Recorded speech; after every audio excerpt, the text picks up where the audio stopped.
안녕하세요. 고위 학생 여러분. 저는 과학교사 이병희입니다.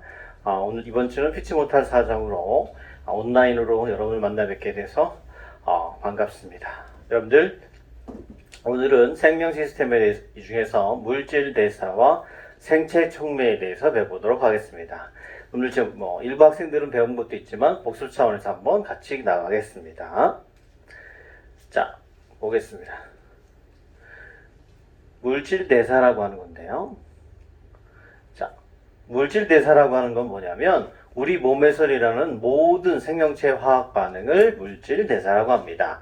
여기 보시면 왜 그러면 물질 대사를 하냐면 생명 활동을 유지하기 위해서 우리가 먹고 마시는 소화, 오늘처럼 낮에 있는 광합성 하는 거, 그다음에 이런 것들 전부 다 물질 대사라고 하는데, 그러니까 우리 몸에서 일어나는 모든 화학 반응을 물질 대사라고 할 수 있습니다. 그럼 물질 대사는 크게 두 가지로 나눕니다. 이렇게 동화작용과 이화작용인데, 동화란 말은 합친다란 말이고 이화작용은 분해한다는 거예요. 자, 보세요.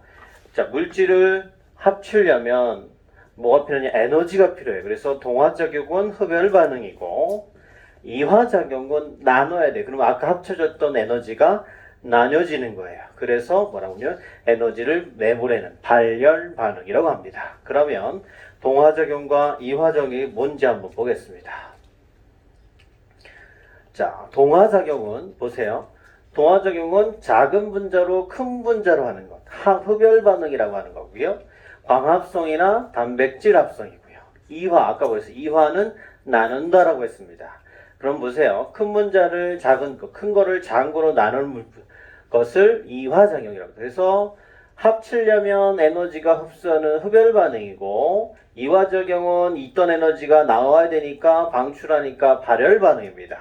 그러면 잠깐 이 시간 이화작용과 동화작용의 대표적인 두 가지를 한번 볼 텐데요. 제가 한번 판서를 통해서 알아보겠습니다.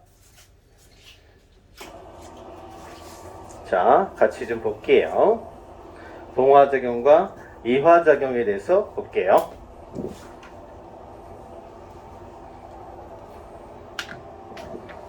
자, 볼게요. 가장 대표적인 동화작용이 뭐냐면 광합성입니다. 자, 광합성은 어떤 걸 광합성이라고 하냐?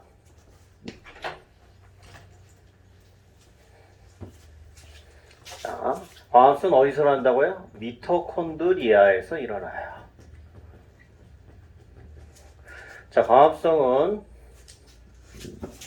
우리 다 아시다시피 우리 한글과 화학식을 같이 쓰겠습니다. 이산화탄소와 물을 가지고 포도당과 산소를 만드는데 반드시 뭐가 들어가야 된다? 빛에너지가 들어가야 된다. 요거를 이렇게 한번 써보겠습니다. 이산화탄소와 물을 가지고 포도당과 산소를 만드는 과정. 요거를 뭐라고 하냐면 흡열 반응이라고 그래요. 자, 이렇게 좀 해줬으면 좋겠고요. 그 다음에 대표적인 이화작용인 세포호흡을 좀 볼게요. 자, 세포호흡은 죄송해요. 미토콘드리아가 아니라 어디죠? 엽록체에서 일어났죠. 자, 세포호흡이 미토콘드리아에서 일어납니다. 자, 미토콘드리아에서 일어나고 있습니다. 자, 세포호흡은 뭐 하는 거냐? 우리가 에너지를 얻는 과정인데 두 가지가 필요하다 했어요. 포도당과 산소를 반응시키면 이산화탄소와 뭐가 나온다고요?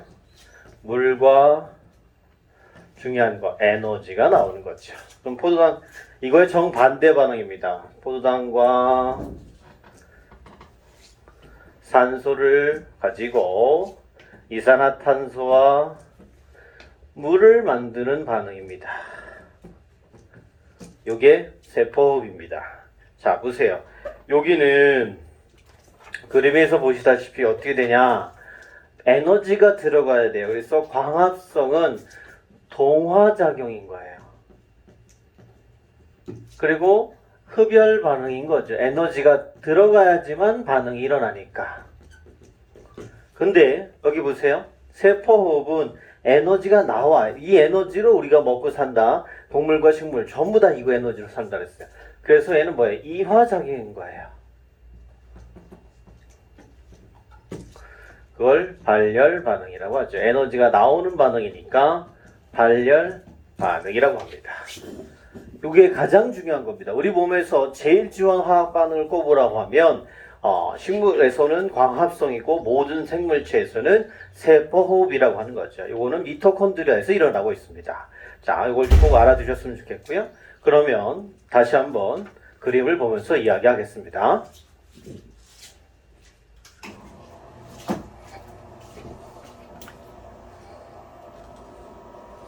자, 볼게요.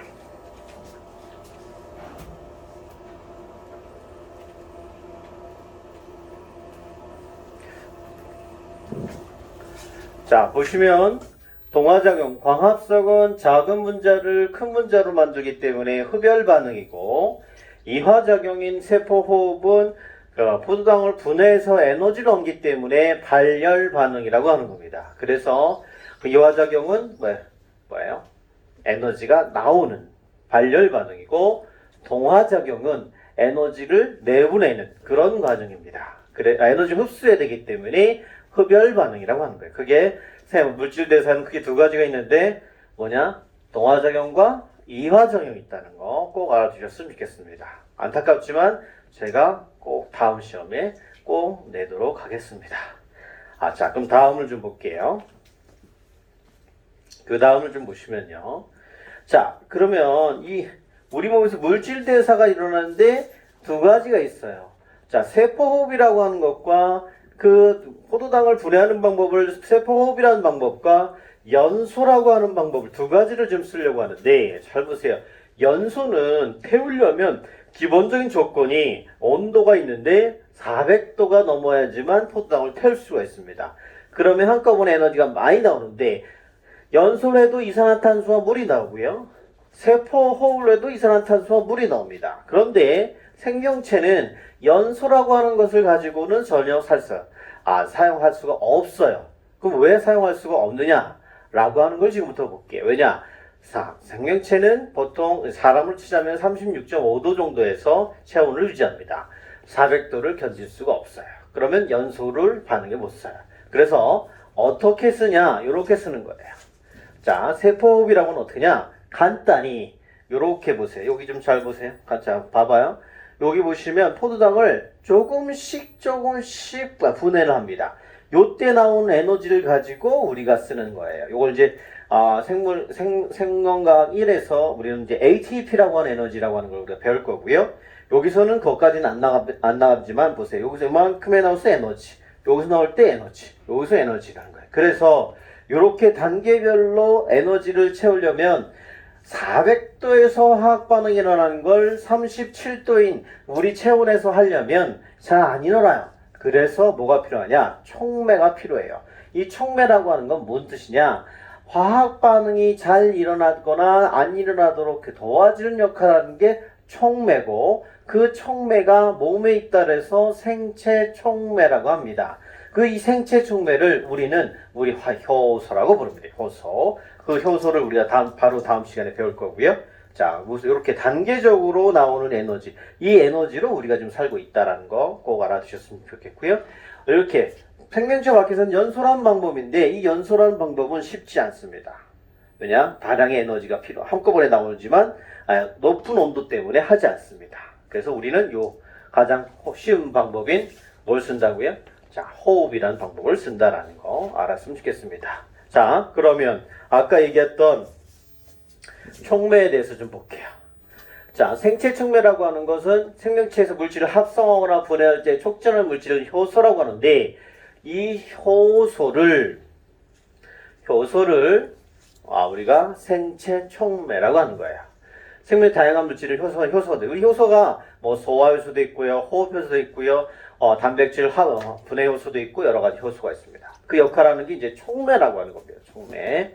화학 반응에서 자신은 변하지 않으면서 화학 반응의 속도를 변화시키는 물질, 이런 것을 우리가 촉매라고 합니다. 자, 그럼 활성화 에너지는 뭐냐? 아까 보시면 화학 반응이 일어나려면 최소한의 온도가 필요한데 그 온도를 활성화 에너지라고 하는 거예요. 이 환원하는데 효소가 뭐 어떻게 하는 거냐? 활성화 에너지를 좀 낮춰주는 역할을 하고 있습니다. 그 역할을 누가 하냐? 네, 효소가 한다는 거 꼭 알아주셨으면 좋겠습니다. 자, 보세요. 자, 평상시에 효소가 없으면 이런만큼의 에너지가 필요해요. 그런데 효소가 있으면 이만큼은 낮춰줍니다. 우리가 수업 시간에 어떤 반은 이렇게 얘기했어요. 이 언덕을 넘어가는데 필요 힘듭니다. 그런데 자, 보세요. 활성화 에너지를 이런 효소가 이렇게 낮춰주면 쉽게 내려간다는 거예요. 자, 요거를 제가 다른 것도 한번 비교해 볼게요. 자, 여기 이쪽 칠판 좀 볼까요? 자, 보세요. 요렇게 산이 있다 치겠습니다. 이게 도로고요. 근데 효소가 어떡하냐면 이렇게 해서 자동차가 여기를 넘어가려면 힘이 들어요. 그런데 어느 날 이 산에다 터널을 뚫었습니다. 이렇게. 그러면 이렇게 터널을 뚫으면 얘가 쑥 지나가는 거예요. 힘들게 이렇게 가는 것보다 이렇게 가는 게 훨씬 더 역할합니다. 그러면 터널을 뚫어주는 건 얘에게 화학 반응에 관여는 아니지만 활성화 에너지를 낮춰주는 역할을 하는 거예요. 그것을 누가 한다고요? 네, 효소가 하는 겁니다. 활성화 에너지를 낮춰주는 역할, 요게 효소가 하는 역할이고요. 이 역할로 우리가 지금 잘 살고 있고 화학 반응을 잘해서 우리가 지금 생명체를 유지하고 있는 겁니다. 이렇게 해서 터널을 뚫어주는 것, 즉 활성화 에너지를 이렇게 낮춰주는 것, 이것을 뭐라고 하냐면 효소가 하는 겁니다. 자, 보세요. 효소 없을 때 훨씬 더 낮아지고요. 에너지와 생성물의 차이로 일어나는 이건 일정하다는 거예요. 생성물의 에너지, 요거는 변함이 없지만 이렇게 활성화 에너지를 낮춰주는 역할은 누가 하는 거다? 효소가 한다는 거 꼭 알아두셨으면 좋겠습니다. 자, 그럼 효소가 어떤 특징이 있는지 한번 조금만 더 배워볼게요. 자, 기질특이성이라고 하는데 기질특이성은 뭐냐? 성질이 아주 특별한 놈이야. 못됐어. 왜냐? 한 놈만 하는 겁니다. 한 종류의 요소는 한 종류의 반응물에만 반응한다. 무슨 말이냐?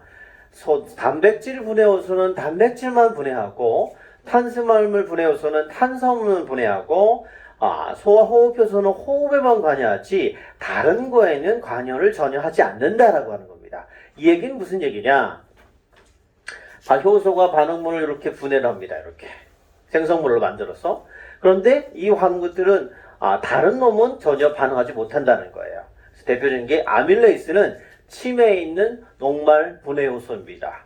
그래서 녹말을 엿당으로 만들어주는데 이 아밀레이스 아무리 많이 먹어도 단백질 즉 고기는 소화를 못 시킵니다.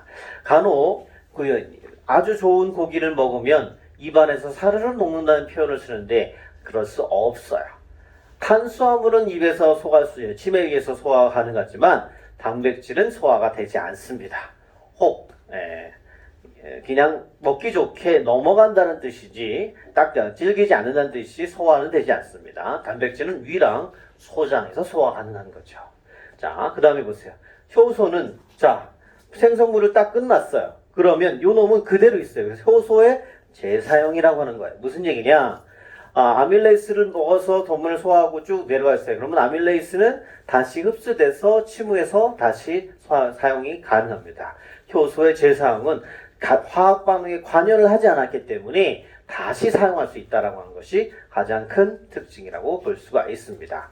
효소의 재사용, 이게 효소의 원리예요. 그러니까 효소를 가지고 굉장히 다양하게 쓸 수 있다라고 하는 걸 꼭 알아두셨으면 좋겠습니다. 교과서에 굉장히 다양한 것 중에 하나 고구마의 비밀, 군고구마의 비밀입니다.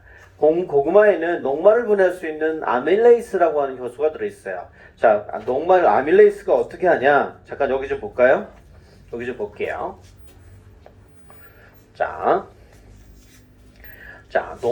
녹말이 분해되면 엿당으로 바뀌어요. 자, 녹말은 다당류고 엿당류는 이당류인데 요거 소화를 분해하는 이것을 분해하는 게 아밀레이스예요. 요건 어디 있냐? 침에도 있고요. 자, 이자에도 들어 있습니다. 자, 이렇게 얘기 있는데요. 자, 녹말을 엿당으로 분해하는데 그러면 엿당이 나면 단맛이 납니다. 그래서 밥을 오래 씹으면 씹을수록 굉장히 단맛이 나는 이유가 여기 있는 거예요. 자, 그래서 보세요. 효소 활용. 여기 좀 볼게요. 자, 보세요. 고구마에는 녹말을 분해하는 요소는 아밀레스가 들어있다. 고무 속에 들어있는 가정한 하수화의 온도는 50에서 60도씨인데 고구마를 구울 때 뜨거워진 돌이나 재 속에 묻어두어 서서히 익히면 아밀레스가 활발히 작용하여 녹말이 단맛이 나는 엿당으로 분해되니까 훨씬 더 단맛을 나는 것. 그러니까 화력이 센 곳에 군고구마를 구운 것보다 대부분 숯이라든지 재 같은 곳에서 화로에다가 천천히 구우면 녹말 아밀레스가 활성화되면 녹말을 단맛으로 분해하니까 훨씬 더 잘 되는 겁니다. 대표적으로 이렇게 되는 것이 이제 효소의 활용입니다. 뭐 그러면 우리 주변에서 효소가 활용되는 건 어떠한 것들이 있는지 한번 같이 볼게요. 자, 일상생활 발효식품 미생물의 효소로 많은 건데요. 김치, 젖산이라고 하는 발효식이고요. 치즈도 단백질 반응한 거고요. 된장도 우리가 발효식품이죠. 효소가 들어가 있는 거고요. 우리 된장 만들기 전에 매주를 하는데 이때 누가 작용하냐면 매주를 반드시 볏짚으로 볶습니다. 왜 뱉냐? 볏짚에는 바시러스 나토균이라고 하는 균이 있습니다. 그 균들이 이 매주를 활성화시켜주고 그로 인해서 된장이 잘 띄어지는 거, 매주가 잘 띄어지고 그러면 된장과 간장이 훨씬 더 잘 되는 것을 알 수 있습니다. 그 다음에 효소를 첨가한 치약.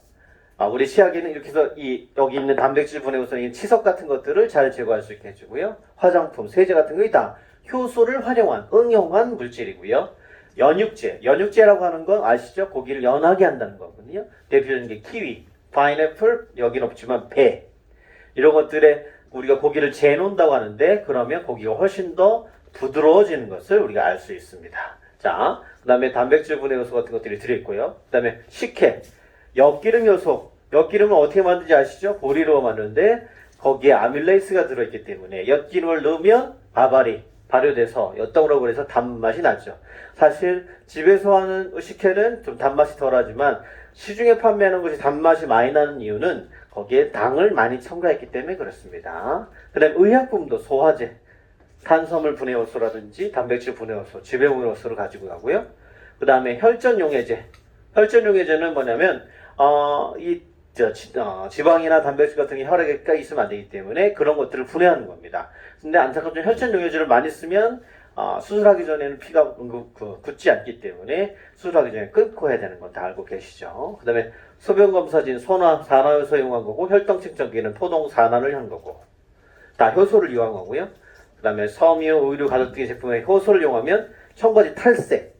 그래서 일부러 요즘 와싱이라고 해서 탈색을 시켜서 만들면 더 구제식용이라고 해서 훨씬 더 잘 팔리고 그런 것이 알 수가 있지요. 그 다음에 환경물에는 미생물 가지고 물질을 분해해서 물을 정화하는 효과가 굉장히 합니다. 그래서 공장 배수의 오염물질을 정화 미생물로부터 얻은 효소를 이용해서 옥수수, 탄수수 같은 것들을 이용해서 분해합니다. 실제 효소를 많이 사용하고 있고요. 그 다음에 우리가 간에서 효소 역할이 엄청난데 간이 우리가 알고 있는 여러분들이 하는 대부분의 화학 반응을 간이 제일 많이 하는데 왜냐? 효소가 많이 있고 독성 물질을 분해하는 데가 간입니다. 자, 여기 보세요. 제일 우리가 심각한 건 알코올이죠. 알코올은 우리 몸에 해로운 물질, 독성 물질입니다. 우리가 좋은 게 아니에요. 그러면 우리 몸은 크게 두 가지입니다. 음식물이나 먹을 게 들어오면 그게 독인지 약인지를 먼저 판단하고요. 우리 몸에 독이면 간으로 일단 갖다 서 분해합니다. 그러면 알코올 분해 효소가 있어요. 이것이 알코올을 이산화탄소와 물을 냅니다. 분해할 땐 열이 많이 날 수밖에 없어요. 그래서 술을 먹으면 더운 겁니다. 이게 굉장히 중요한 거고요. 안타깝지만 많은 일부 사람들이 이 분해 효소가 없어요. 그러면 어떻게 돼요? 술을 먹으면 잘 분해 못하니까 힘든 경우가 있습니다. 그 다음에 암모니아. 자, 단백질을 분해해서 우리가 사용하면 암모니아가 생길 수밖에 없어요. 그러면 그 암모니아는 해로운 물질인데 덜 해로운 요소로 바꿔주는, 이것을 요소 합성 요소가 하는데 이것도 간이 합니다. 그래서 요소 역할하고, 그 다음에 우리 몸에 과산화수가 생기면 안 오니까 카탈레이스라고 하는 효소가 물과 산소로 분해하는 역할을 하고 있습니다. 과산화수소는 우리가 쓰는 그 소독량에 있는 겁니다. 이런 것들을 다 간이 합니다. 이거 말고도 굉장히 다양한 물질들을 합성하고 분해하는데 그때마다 다양한 효소들이 작용하여서 간이 역할을 합니다. 그래서 술을 너무 많이 먹으면 지방간이 되는데, 왜냐? 이게 일을 못하거든요. 그러면 실제로 간이 지방이 끼면 일을 못합니다. 쉽게 말해서 간땡이가 붓는 역할을 하는 것이 있고요. 그래서 지방간이 되면 힘들죠. 지방간이 심해지면 간경화가 되고, 간경화가 더 오래 가면 어때요? 간암으로 돌아가실 수도 있으니까 그걸 좀 있습니다. 그래서 간은 또 안타깝지만 제가 많이 이야기했는데요. 통증을 못 느낍니다. 그래서 제가 누누이 얘기했지만 있을 때 잘해. 그러니까 평상시에 잘하면 이렇게 될 수가 있습니다. 그래서 간과 효소 역할이 이런 역할들이 있습니다. 그런 것들을 좀 이해하셨으면 좋겠고요.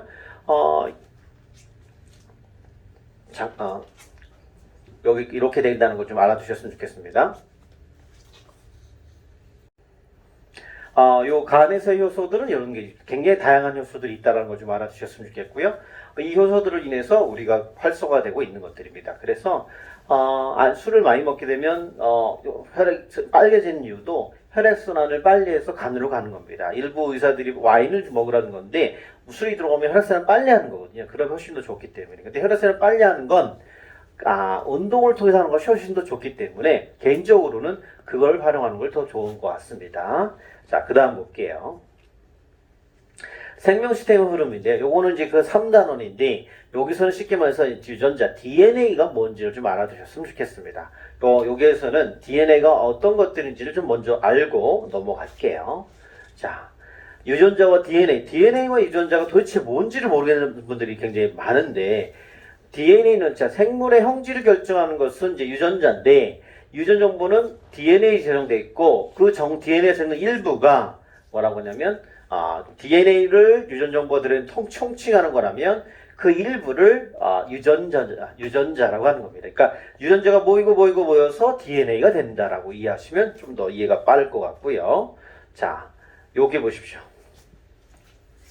자, 보시면 여기서부터 여기까지가 쭉 다 DNA인데, 자, 여기 유전자 요 일부분을 유전자라고 하는 겁니다. 유전자. 그러니까 유전자가 DNA보다 좀 더 하위 개념이고요. 유전자도 여러 개 모여서 DNA이고, DNA가 뭉치면 염색사가 되고, 염색사가 뭉쳐지면 염색체가 되는 겁니다. 여기까지는 좀 더 좀 자세히 알아주셨으면 좋겠습니다. 다시 한번 볼게요.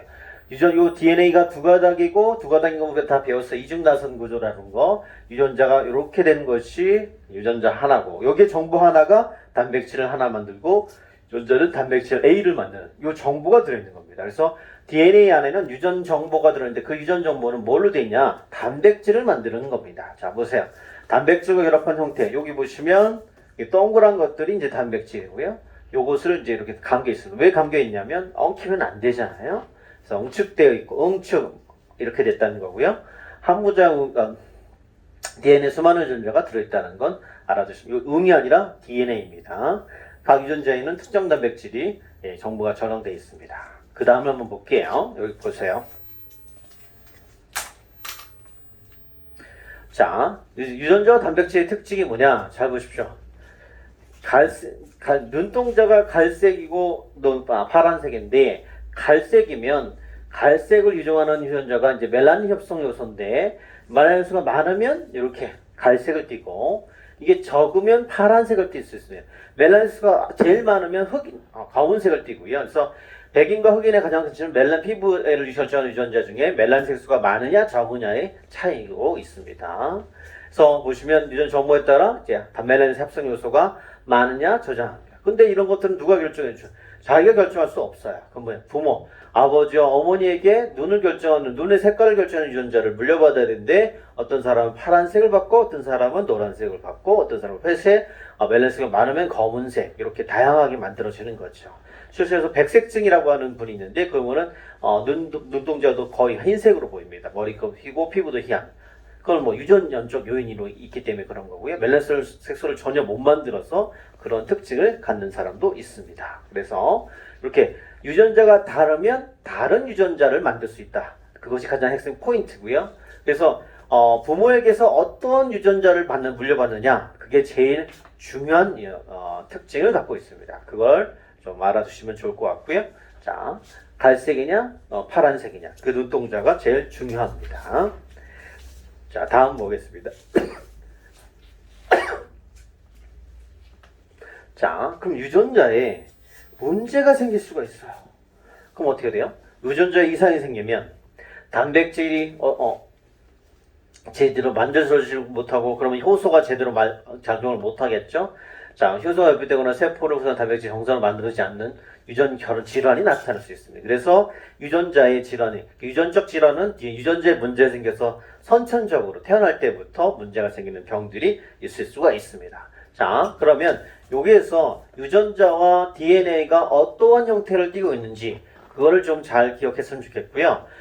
다음 시간에는 우리가 DNA가 어떻게 형질이 발현되는지, DNA에서 RNA, RNA에서 리보솜 단백질이 어떻게 발현되는지 그거에 대해서 우리가 한번 알아보도록 하겠습니다. 오늘 짧지 않은 시간 같이 수업을 할 수 있게 해서 좋았고요. 중간중간에 약간의 실수가 있어서 많은 양해 부탁드립니다. 오늘도 좋은 하루 되시기 바랍니다.